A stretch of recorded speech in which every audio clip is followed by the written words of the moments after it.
They told us the unmade were gone. 12 years of silence on every long-range band, every quantum relay, every ghost frequency the listening posts could scrape out of the dark between stars. 12 years, and the brass started calling it a victory. Started saying the word peace without lowering their voices first. I never believed them. I'd seen too many faces that weren't faces anymore. My name is Elliot. I was a systems technician, 3rd grade, assigned to Transfer Station Kessler-9 in the outer belt of the Drayman frontier. I've been a lot of things since then. Survivor is the one that stuck. What I'm going to tell you happened over the course of 22 days in the 43rd year of human space settlement, and it changed the way I understand both words in that phrase, human and space. I'm telling it the way I remember it, which means slow at the start, because the slow parts matter. The thing about a nightmare is that it doesn't begin with the screaming. It begins with an ordinary morning you didn't think to memorize. Kessler-9 was a transfer station in the original sense of the word, a waypoint, a place where freight convoys stopped to offload and reload, where personnel rotations took a breath before continuing outward into the frontier, where the monthly resupply shipments from the inner systems ground to a halt and disgorged their cargo into our receiving bays before turning around and grinding back. We had 412 people on the official roster, give or take, depending on what ships were in dock and what contractors had decided to call the station home for the season. We had a medical bay staffed by 3 medics and 1 doctor. We had a commons that smelled like recycled atmosphere and whatever the galley had burned that morning. We had a record archive that occupied a corner of the 2nd residential ring, floor-to-ceiling shelving of physical media, and printed documents in a room that was always 3 degrees too cold, which was why most people avoided it, and which was precisely why I had always liked it. We also had the Prime facility. That was the name everyone used in polite company. On the work manifests, on the administrative documentation, on the official correspondence with the Inner System Research Commission that funded it, it was listed as Research Division C, Biological Integration Laboratory. But the people who ran the consoles and the people who cleaned the floors after the sessions both called it the Prime Facility, because of what it did, and because of what it had done to the people who came through it, and because names have a way of settling on things according to their nature rather than their official designation. Technology came out of the war.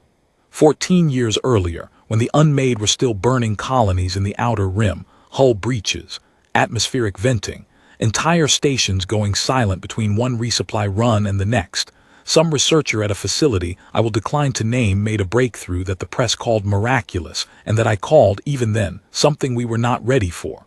The process allowed the transfer of human neural pattern from one organic host to another. Consciousness, memory, identity, the precise neurological signature of a specific individual extracted from one body and placed into another. In theory, it was a survival mechanism. In theory, if a colony ship was going down and the crew couldn't reach the escape pods in time, a technician on station could perform a rapid transfer, pull the essential pattern out of a dying body, and hold it in the archive system until a viable host could be arranged. In theory, it saved lives. In practice, it did something considerably more complicated than saving lives, and something considerably stranger than the Commission's promotional materials were prepared to admit. I worked the Prime facility for 3 years before everything happened. My job was maintenance, the unglamorous, essential, never acknowledged work of keeping the machinery calibrated and running. I serviced the induction arrays that generated the mapping fields. I ran diagnostic cycles on the memory mapping hardware during the off hours when the facility was empty and quiet, and the only sounds were the ventilation system, and whatever Timothy had left playing on his personal speaker at low volume. I replaced fouled coupling conduits when they degraded, which happened every few months in the outer rim environment, where cosmic radiation played games with sensitive equipment in ways that the inner system engineers who designed everything had apparently never considered. I understood the machinery the way a mechanic understands an engine. By sound, by feel, by the specific texture of something running right versus something running slightly wrong. I didn't have to understand the theory to know when the theory was misbehaving. The lead technician was a man named Timothy, who had more academic credentials than practical sense, a thorough personal investment in being the most educated person in any room he entered, and a habit of humming show tunes at 0:30 that I had, over 3 years, progressed from finding mildly irritating to finding strangely comforting. Timothy ran the science. I kept the science from breaking. We had reached an equilibrium. The patients, we called them patients, though it never felt like the right word, came to us in two forms. The primes were individuals whose original bodies had been declared clinically non-viable, usually from catastrophic injury, occasionally from disease that progressed faster than the medical teams could manage. Their physical form was preserved, suspended, maintained in stasis in the medical bay, while their neural pattern lived in the archive system, waiting. The recipients were volunteers, individuals who had passed the compatibility screening and agreed, for reasons that ranged from genuine altruism to the very substantial financial compensation the commission provided, to host a transferred consciousness in their body for the duration of a research session. The sessions ran anywhere from 2 days to several months, depending on the protocol. Then the transfer would be reversed. The prime consciousness would return to the archive, the recipient would return to themselves, and the patient logs would be updated with one more data point in the long, slow accumulation of evidence that this was a technology humanity was learning to use responsibly. Or that was how it was supposed to work. That was the version we believed in the comfortable early days, before I understood what we had actually built.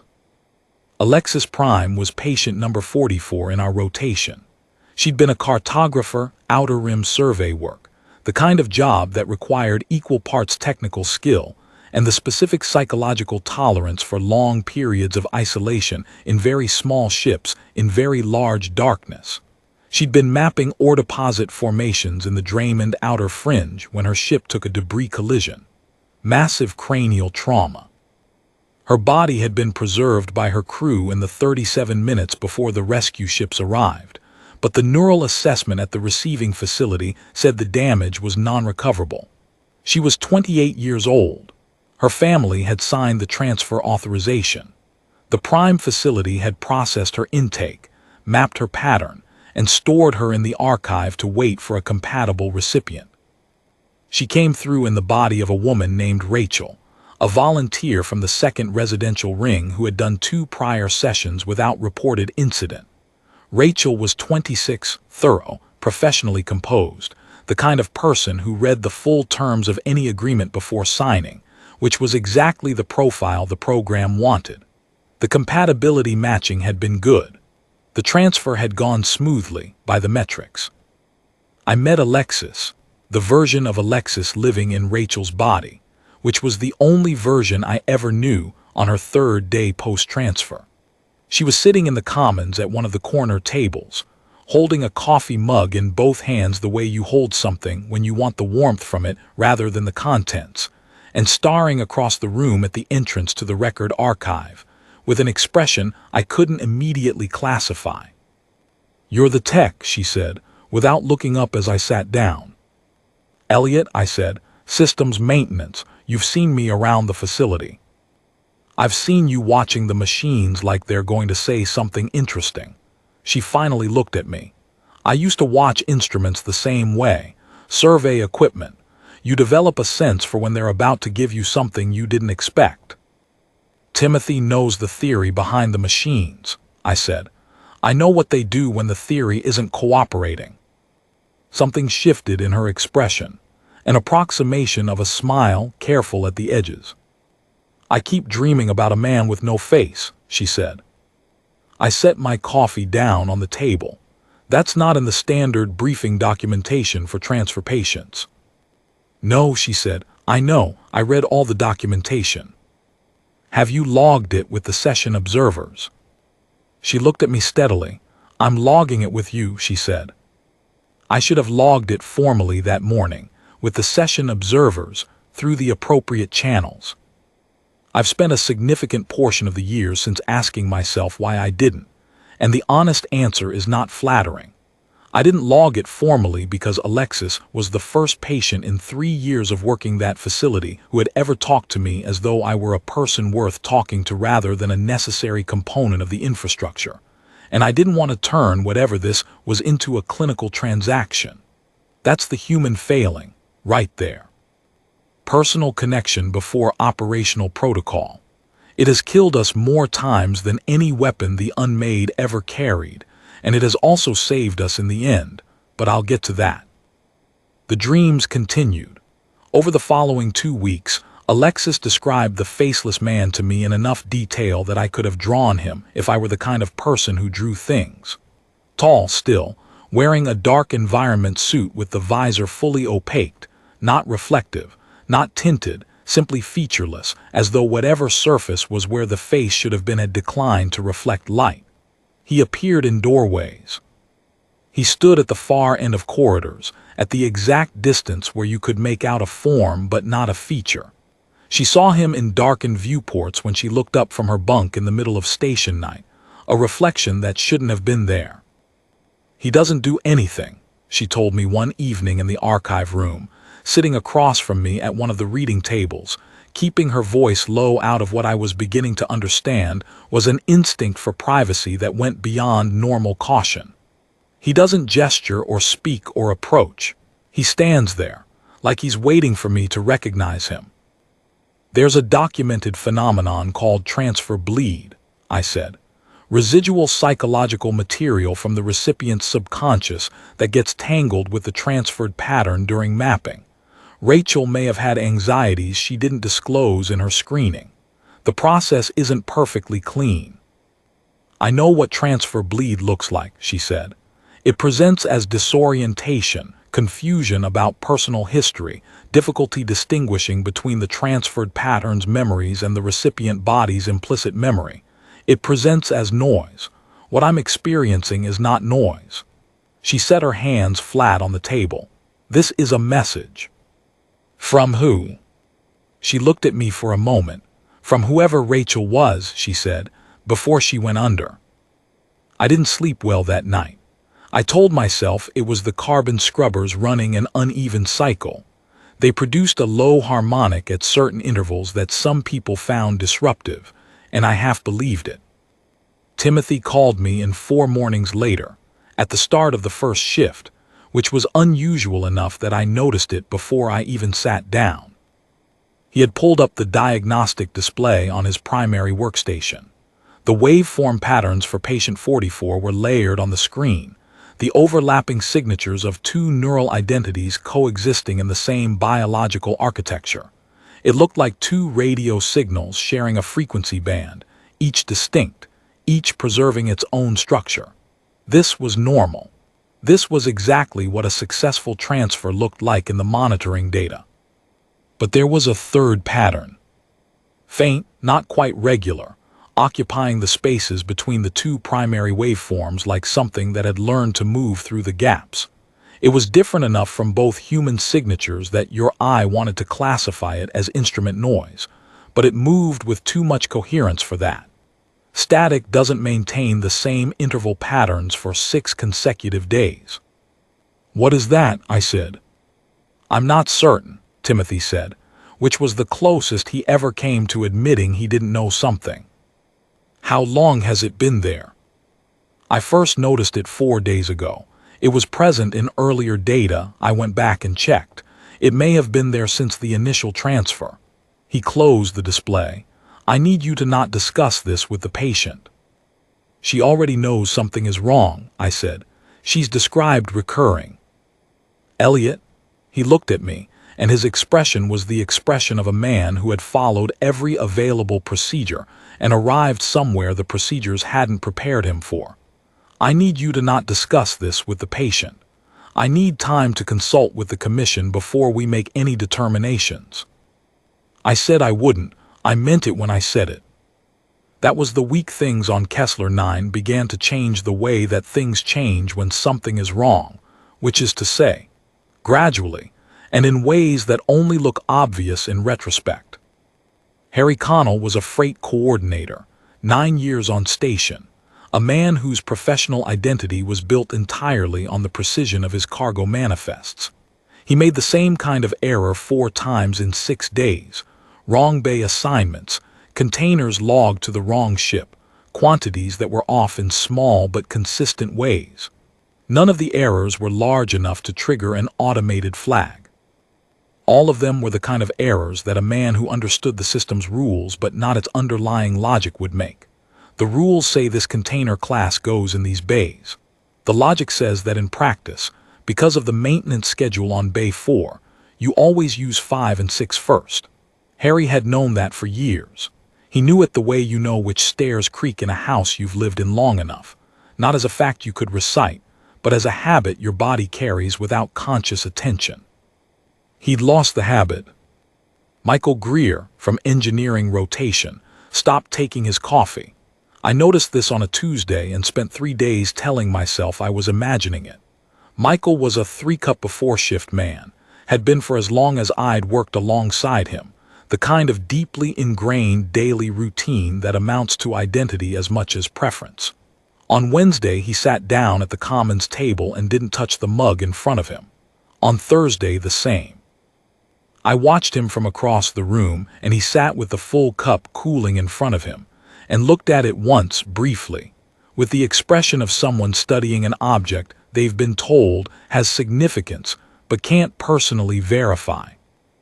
I stopped telling myself I was imagining things.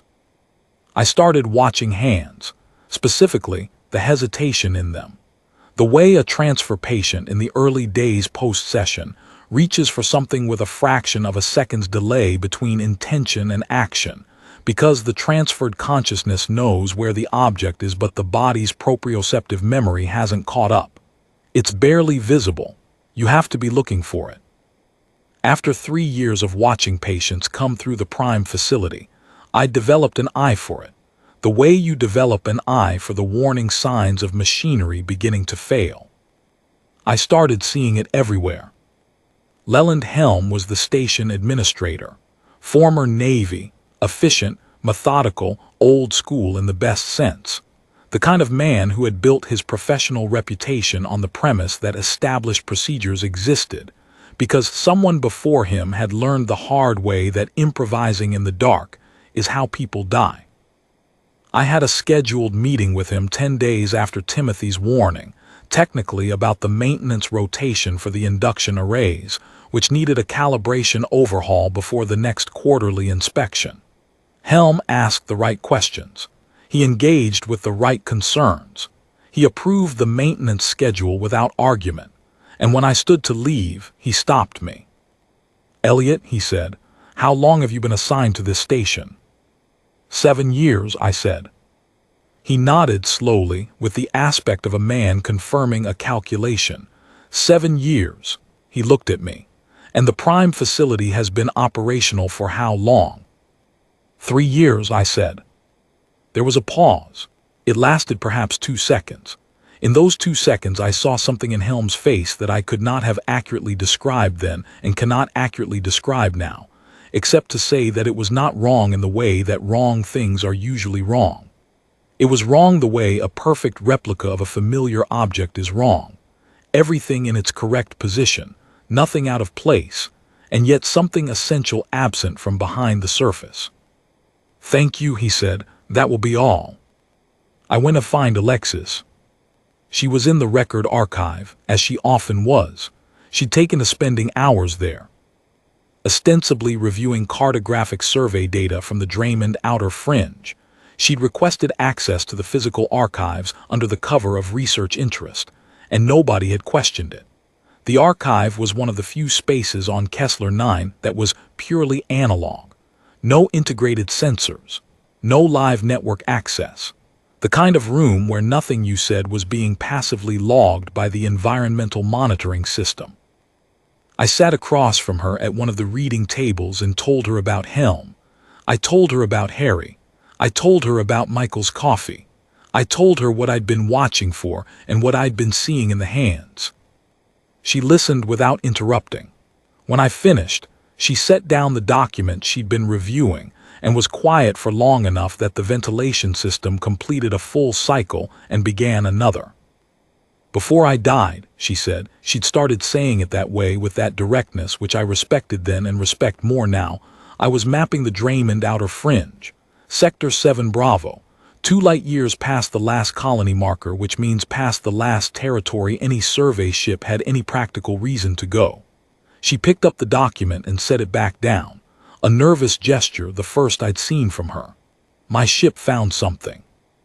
We found what we logged as anomalous transmission patterns in the deep frequency bands. Signals that didn't conform to any natural source we could identify. No stellar object in the sector matched the emission profile. They presented as carrier waves, but they weren't carrying data between 2 points. The signal pattern was convergent.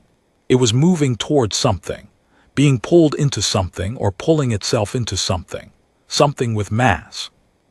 What did you think they were? My crew's lead scientist logged them as a possible natural phenomenon, magnetar interference at an unusual frequency, something new but explicable. She looked at the table. I had a different feeling about it. I noted my concern in the survey log, and then we moved on because we were behind schedule and there was a debris field in the next sector that we needed to document before the run window closed. She paused. 3 weeks after I submitted that survey log, I died. The ventilation cycled. The lights were in their evening amber phase.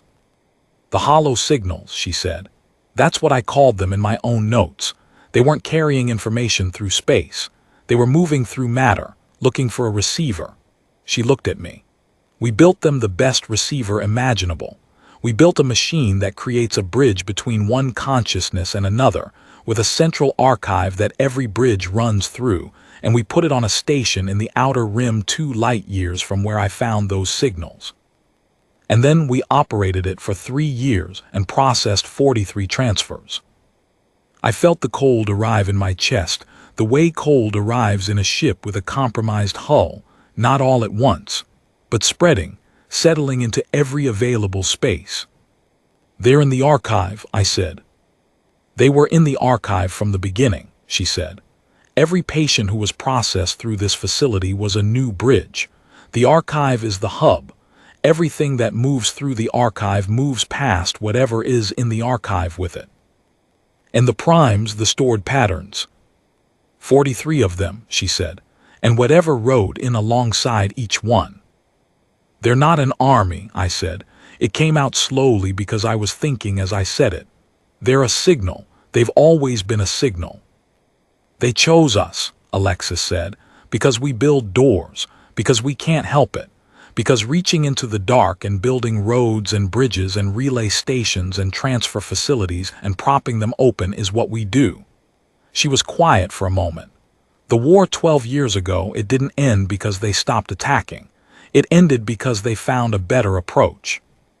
I sat with that for a long time. The plan that emerged over the following 2 days was not sophisticated. There was no tactical genius to it, no complex operational design. It was built from what we had, which was a short list of people we trusted, and a shorter list of options that were actually available to us. Going to the official station authority was off the table. Helm was compromised, and we had no way of knowing how far down the administrative chain the compromise ran. Calling for inter-system support would require access to the communications array, which was routed through Helm's office and which we couldn't trust.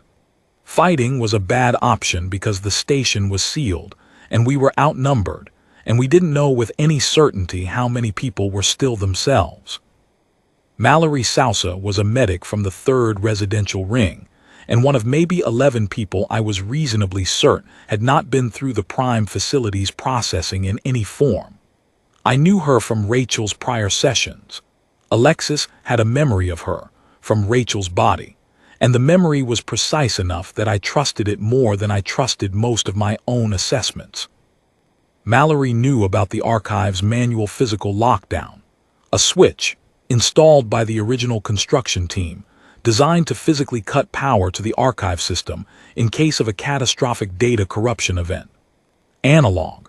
No network interface. The kind of system that had been built by engineers who didn't trust digital fail-safes and had quietly, correctly, suspected that the people who designed the software might someday have reasons to want it to stay running. The decision about cutting the archive was Alexis's to make. I said it clearly when I laid out the option. If we cut the archive, we lose the stored patterns, the human ones and whatever was in there with them. 43 stored primes, 43 people who were in the archive because they'd had no choice, because their bodies were non-viable and the archive was the only place left to put them. She made the call. I will not gloss over what it cost her. She sat in the archive room for 12 minutes by my count. I wasn't watching the clock, but I was aware of time passing the way you're aware of it in a situation where each minute is a minute during which something could go wrong. And then she looked up and said yes, and I believed her. We moved on the third shift cycle, which was the quietest period on the station, when the corridors thinned to skeleton crew and the lighting cycled down to 70%. Mallory manufactured a medical pretext, a patient vitals irregularity requiring induction array calibration review that required exactly the three of us and had precedent in the session logs.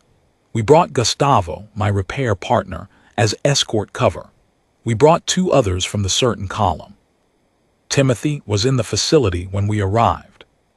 He was at his primary workstation, reviewing what appeared to be session logs from the current monitoring cycle. He looked up when we came in, with exactly the right expression, professionally present, mildly inconvenienced by an off-hour interruption. He asked the right question in the right tone of voice. I watched his hands. The hesitation was there, not obvious, not sloppy, but it was there in the way he moved his hand from the console to his side after he looked up, a fraction of a second's delay between where he decided to move and where the movement began. 3 years of watching patients, 3 years of calibrating equipment to the exact neurological frequency at which human consciousness interfaces with a borrowed body. I knew what I was seeing. He knew I knew. That moment lasted half a second. Both of us on the same side of an understanding, the pretense between us dissolved, and nothing left to put in its place. The archive access terminal, I said. I'll need to enable it for the diagnostic. Yes, he said, you will. What happened in the next 40 seconds is the part the official accounts consistently misrepresent, because the official accounts need it to sound like a tactical operation, and it was not a tactical operation. It was 4 people and Mallory and a thing wearing a very good approximation of a colleague, in a room full of equipment that cost more than I would make in my lifetime, and everyone moving at once, and some of them not knowing exactly what they were doing but doing it anyway because waiting for clarity was not an option anyone had. Gustavo came through the door when I called his name. The 2 others were right behind him. Timothy, what was in Timothy, moved toward the archive terminal, and I moved to cut it off. And Mallory, who had spent 3 years as a medic developing the specific physical decisiveness that people develop when they are regularly required to do things quickly in emergencies, reached the manual lockdown panel before either of us. The archive went offline.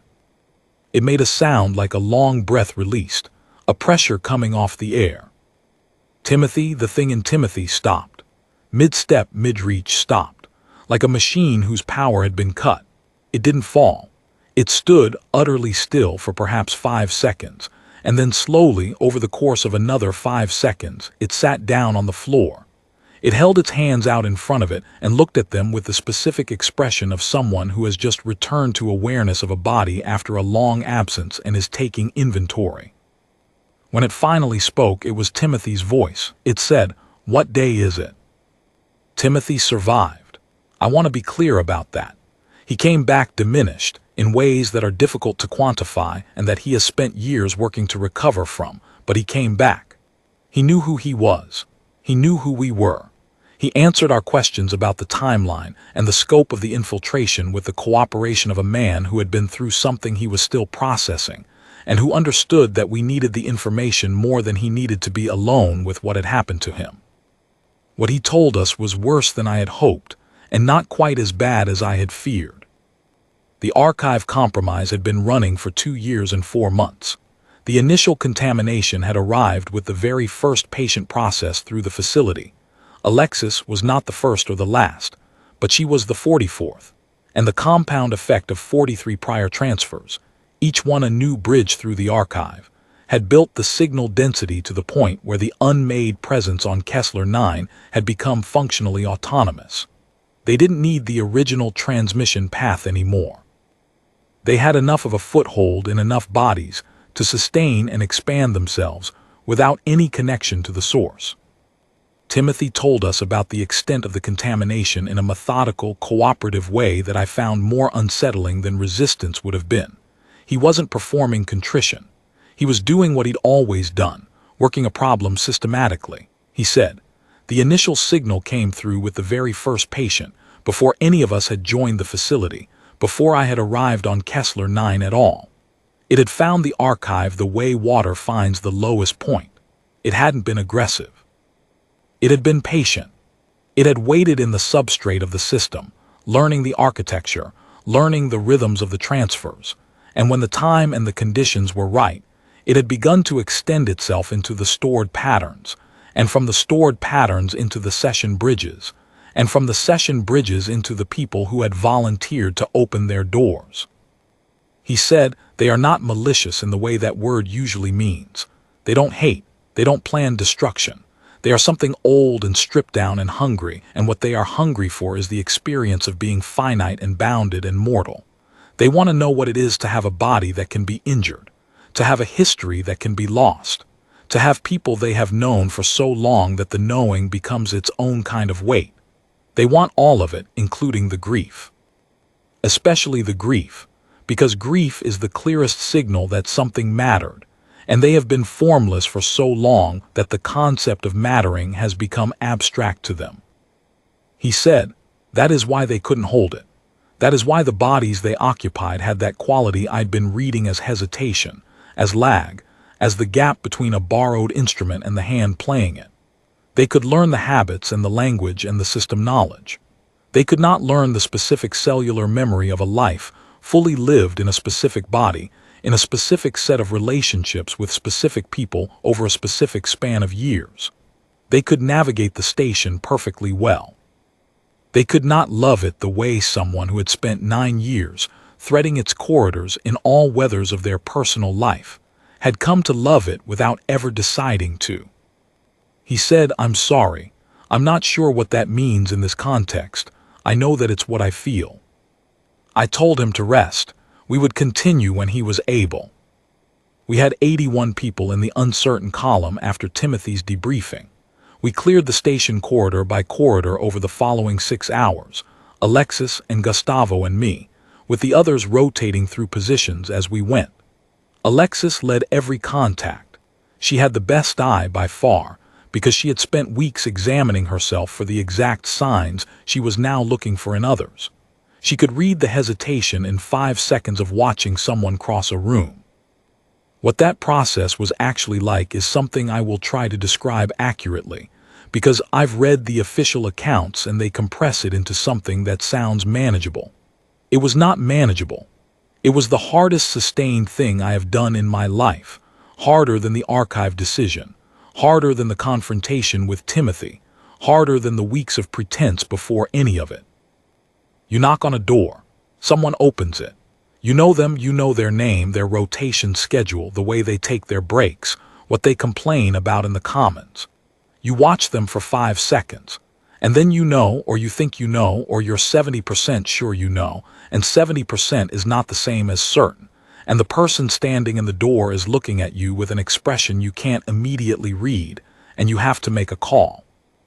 We made the call wrong 3 times in 6 hours. 3 people we flagged as compromised who weren't, who sat through the detention procedure with bewildered cooperation, and then righteous anger when the situation was explained to them. I apologized to all three. The apologies were accepted in 2 cases. The third person, a cargo tech named Sojourner who had worked on Kessler-9 for 2 years and who was, it turned out, a particularly economical and deliberate mover who looked at everything with a slight delay because that was simply how she processed the world. Sojourner did not accept my apology, and I understand why, and I have made my peace with it. We found people in states I was not prepared for. People who had been hosting unmade patterns for long enough that the displacement of their own consciousness had left them confused and frightened in ways that were difficult to address in the middle of a corridor clearance operation. People who didn't understand what had happened to them and weren't sure, even after it was explained, that they believed it.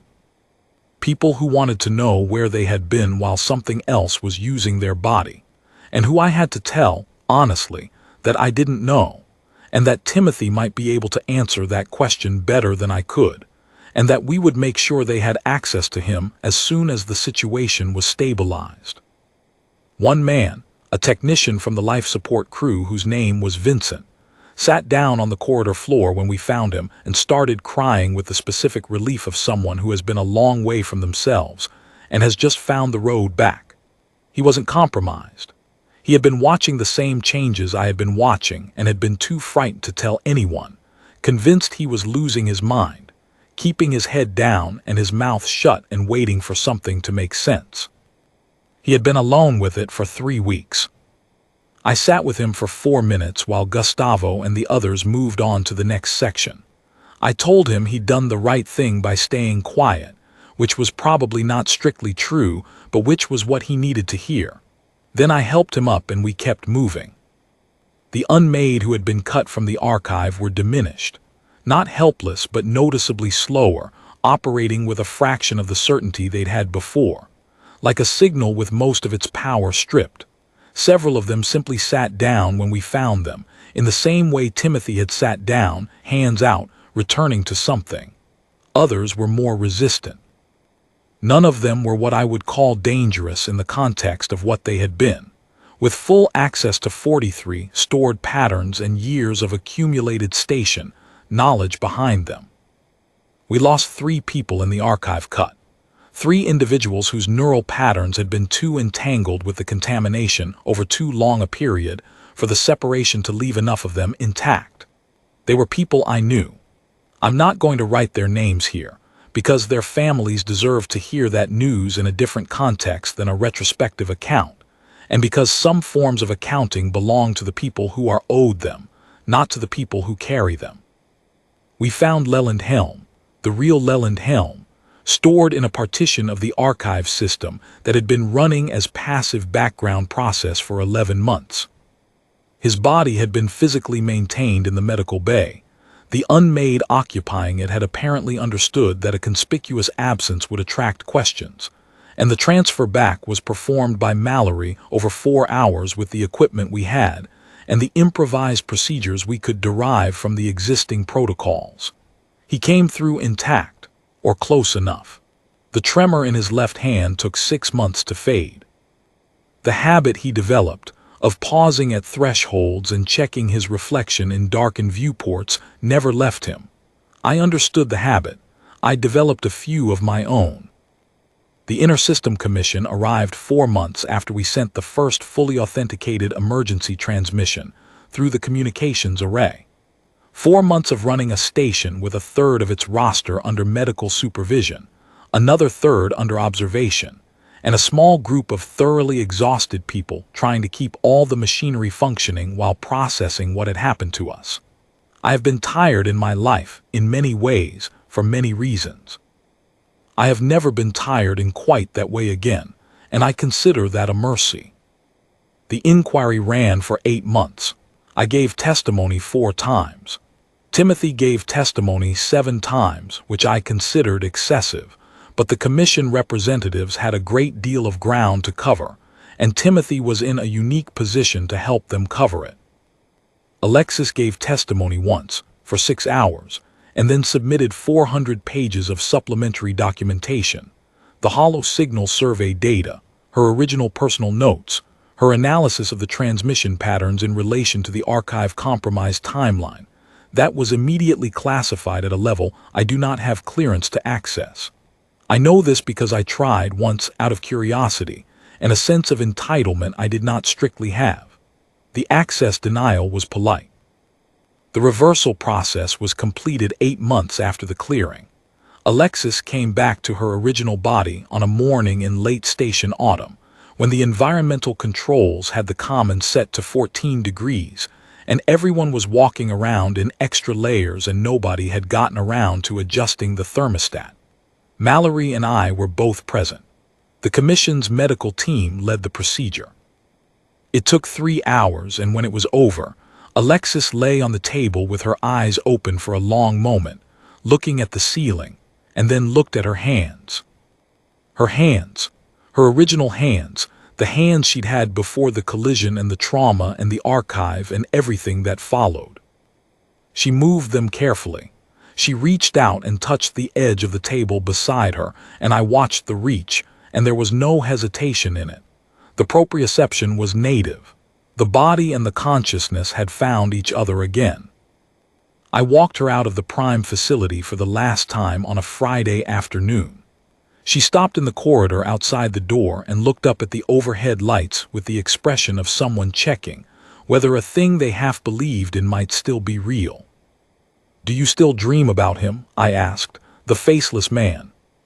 "No," she said, "he had a face at the end. When the archive cut, I saw it." "What did it look like?" She thought about it. The ventilation hummed. Somewhere down the corridor a hatch sealed and the air pressure equalized with a faint thump. "Like the space between signals," she said. "Like the static that's left when a transmission ends and the silence hasn't settled yet." She looked at me. "They're old, Elliot. Whatever they are. They've been traveling for a very long time. I think the reaching into bodies, the need for the flesh of it, I think it was more like hunger than strategy. I don't think they fully understood what it would feel like." What would feel like? "Loss," she said. "The weight of it. When the archive cut, they felt 43 people let go all at once. 43 human lives and everything that was in them." She was quiet for a moment. I don't think they had any frame for what that was. She shipped out the following week. Back to the cartography core, eventually back to the outer fringe, eventually back to Sector 7 Bravo. The classified documentation is classified, but she's still out there as far as I know. Still watching the instruments the way you watch them when you've learned to feel what they're about to tell you. Rachel woke up in her own body on a Tuesday morning. She lay on the table for about 30 seconds and then said she'd had strange dreams, and we told her most of what had happened, and she sat with it for a while and then asked for coffee. Mallory got her coffee. I found a reason to be somewhere else for a few minutes, because there are moments that should be private, and I was getting better at recognizing them. The Prime facility was decommissioned. The transfer technology was deemed. The official language was unsuitable for operational deployment without controls not yet developed, which is the administrative way of saying we opened a door we didn't understand, and we were fortunate that the people on our side of it found the handle before the things on the other side finished opening it. The induction arrays were dismantled. The archive was physically destroyed, not wiped or reformatted, but physically destroyed, the hardware pulled apart, and the storage media cut with equipment I supervised personally over 2 full days. The room is a storage bay now. It smells like metal and recycled atmosphere and nothing else. I still go in there sometimes. 3rd shift cycle when the station is quiet. I stand in the center of the empty room and I listen. So far there is nothing to hear. So far, the Unmade didn't come back to Kessler-9. The broader military and scientific assessment, the portions I have clearance to read, which are not all of them, holds that the archive had been their primary bridgehead in the Draymond sector, a hub from which they had been extending their reach outward through other transfers, other stations, other facilities that had received patients or personnel from our rotation. Cutting the archive cut all of that simultaneously, without warning. Whatever they are, whatever form of existence they maintain in the space between worlds. The sudden loss of that much-established presence apparently required them to withdraw, at least for a time. Whether they are still out there is not a question the listening posts can answer definitively. The signals are quiet. They have been quiet for 6 years. Last time the brass called quiet a victory, I watched them from across the room and didn't say anything. I've made my peace with what that silence means for me and what it might mean going forward, and the two are not entirely the same calculation. I want to tell you the last thing before I finish. The thing I've told only a few people who earned the hearing of it by being the kind of people who can hold it without needing it to mean something simple. The Unmade chose us because we build doors. That is a real and specific failing, and I won't soften it. We reach into the dark and we build connections, and we invite things through without always thinking carefully enough about what kind of things might be on the other side. That cost us on Kessler-9.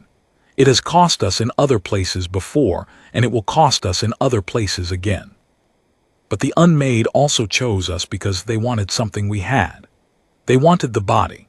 They wanted the specific weight and warmth and mortality of biological existence, and they wanted it badly enough to spend 12 years building an approach, 12 years of strategic patience and careful infiltration, all of it working toward the goal of getting inside what we are. They couldn't sustain it, and the reason they couldn't sustain it was not military force or superior technology or a smarter strategy on our part. It was Alexis.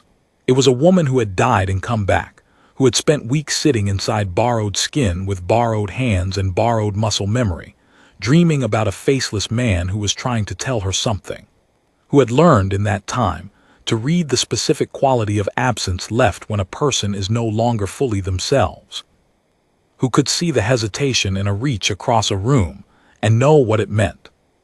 The Unmade could learn our systems. They could learn our protocols and our language and the layout of our stations and the names of our colleagues. What they could not learn, what they had no framework for, was the way a human being carries their dead, the specific gravity of grief, the weight of a particular person's absence that is different from every other absence, because each person's presence was different from every other person's presence. And when that specific weight is gone, something in us knows the exact shape of what is missing. You can fake a person. You cannot fake the shadow a person leaves. That is what we had, and what they didn't. That is what it came down to in the end, not our weapons or our numbers or our resolve, but the very human, very exhausting, very specific capacity to grieve, to carry our dead with us in a way that can't be transferred, can't be archived, can't be replicated by anything that hasn't lived the same losses in the same skin. I don't know if that's a comforting thought. I've sat with it long enough to know it was never meant to be. The station is still running. The people walking these corridors are, as far as I can determine, the people whose names are on their badges. The lights are on. The ventilation hums. The commons smells like recycled air, and whatever the galley is burning today. I still watch the hands. Old habit, no apology for it.